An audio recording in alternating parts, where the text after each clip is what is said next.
لیے جنت میں نے اپنے ہاتھ میں پکڑی ہوئی ہے۔ ابو بکر سیدھے گئے، مصطفیٰ جان رحمت کی پیشانی کو بوسہ دیا، ہاتھوں کو چوما اور کہا یا رسول اللہ میں نے سنا ہے اعلان نبوت آپ نے کر دیا ہے۔ آقا دو عالم نے ارشاد فرمایا کہ ہاں ابو بکر تم نے ٹھیک سنا ہے۔ ابو بکر کہتے ہیں یا رسول اللہ میں نے مان لیا، مجھ سے زیادہ آپ کو مکہ میں کوئی نہیں جانتا، میں ایمان لاتا ہوں آپ اللہ کے آخری رسول ہیں۔ یا رسول اللہ مان لیا کہ آپ اللہ کے آخری نبی ہیں، میں ایمان لے آیا، مگر اطمینان قلب کے لیے اگر ایک نشانی دیکھنے کو مل جائے تو کیا ہی بات ہو۔ آقا دو عالم کی گل قدس کی پتیوں کو جنبش ہو گئی، مصطفیٰ جان رحمت کے لبھائے مبارکہ پر تبسم رقص کر گیا۔ ارشاد فرمایا ابو بکر شام کا وہ راہب، وہ کلیسا کی رات کیا میری نبوت پر ایمان لانے کے لیے کافی نہیں؟ اللہ اکبر! اتنا سنا ابو بکر کی آنکھیں بھیگ گئی، آنسوؤں کا سیلاب رواں ہوا۔ یا رسول اللہ وہ رات میں تھا یا وہ راہب تھا؟ یہاں سے میلوں دور ایک کلیسا کا ایک الگ کمرہ میں جانتا تھا یا یہ بات راہب جانتا تھا؟ آپ کو کس نے بتا دی؟ میرے مصطفیٰ نے کہا کہ اے ابو بکر جو نبی ہوتے وہ جھوٹے نہیں ہوتے، اس کمرے میں تو اکیلا ضرور تھا مگر تیرے آنے سے پہلے میرے رب نے مجھے تیرا پورا واقعہ بتایا ہے۔ اب اس طرح حضرت ابو بکر دامن اسلام میں داخل ہو گئے۔ جس دن ابو بکر دامن اسلام میں داخل ہوئے نا، مکہ کے کافروں میں ہلچل مچ گئی، ہر طرف ابو بکر کے اسلام کے چرچے ہونے لگے۔ لوگ کہنے لگے بھئی یہ کیا ہوا، اتنا معزز آدمی اور اپنے باپ داداؤں کا دین چھوڑ کر محمد کی غلامی میں کیسے چلا گیا؟ لوگوں نے سمجھایا ابو بکر کو کہ ابو بکر تم ہم میں سب سے زیادہ خرد مند آدمی ہو، سب سے زیادہ عقل والے آدمی ہو، تمہیں کیا ہوا؟ ابو بکر نے کہا اس وقت تو میں صرف عقل والا آدمی تھا، مگر عقل کامل محمد عربی کے قدموں میں آ کر کے ہوئی ہے۔ اور یہ پہلے مسلمان ہیں مکے کے کہ جن کے اسلام لانے کے بعد لوگوں نے شروع کے دنوں میں ان کو ستانا شروع نہیں کیا، مار پیٹ ابھی شروع نہیں کی گئی حضرت ابو بکر کے ساتھ، بلکہ جیسے پہلے لوگ ان کی عزت اور تکریم کرتے تھے، اسلام لانے کے بعد بھی ابو بکر صدیق کی وہی عزت اور تکریم ہے۔ لوگ مل رہے ہیں، جل رہے ہیں، مشورے لے رہے ہیں۔ حضرت ابو بکر صدیق کے اسلام قبول کرنے کے بعد پھر حضرت ابو بکر صدیق نے بھی اسلام کا پرچار کرنا شروع کیا۔ جب آپ نے تبلیغ کی، حضرت ابو بکر صدیق کے تبلیغ کرنے کی وجہ سے مکہ کے 5 بڑے آدمی، 5 بڑے معزز اشخاص ایمان لائے۔ انہوں نے رسول اللہ کی غلامی کا پٹا اپنے گلے میں ڈالا۔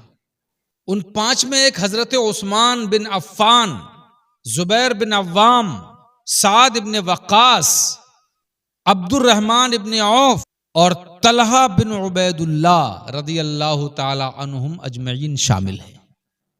یہ 5 مکے کے بڑے معزز لوگ تھے جو حضرت ابو بکر کی کوششوں سے ایمان لائے، اور جب ان کے دل میں ایمان راسخ ہو گیا تو ان کو سب کو اکٹھا لے کر کے ابو بکر مصطفیٰ کی بارگاہ میں حاضر ہو گئے۔ یا رسول اللہ یہاں تک لانا میرا کام تھا، اس سے آگے سنبھالنا آپ کا کام ہے۔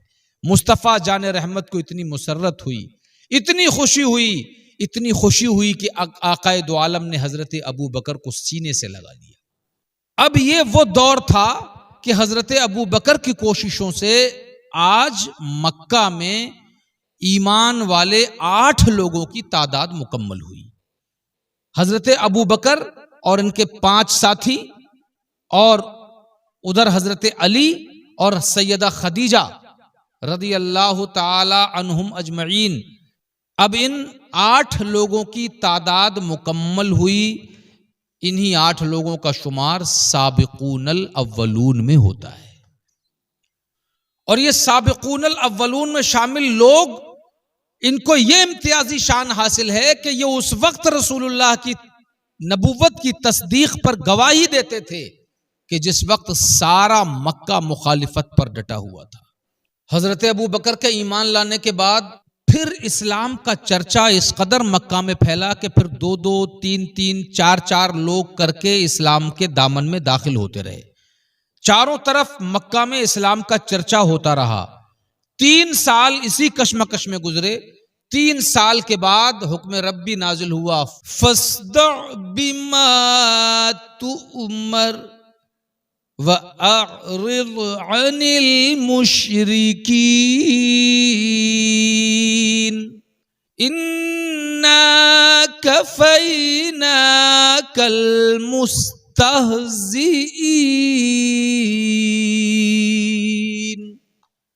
حکم ربی نازل ہو گیا کہ اے محبوب، آپ کو جو حکم دیا گیا ہے آپ وہ کام کرتے رہیں اور مشرکین سے اعراض کریں، اور آپ کا مذاق جو اڑا رہے ہیں نا، ان سے آپ پریشان نہ ہو، ان سے ہم نپٹ لیں گے. اس آیت کے نازل ہونے سے پہلے رسول کریم صلی اللہ تعالی علیہ وسلم اپنے مخصوص حلقے میں خاموشی کے ساتھ تبلیغ دین کرتے تھے، لیکن اس آیت کے نازل ہونے کے بعد آپ علل اعلان کھلم کھلا تبلیغ اسلام کرنے لگے. پھر اللہ کا حکم نازل ہوا، وَأَنذِرْ عَشِيرَتَكَ الْأَقْرَبِينَ،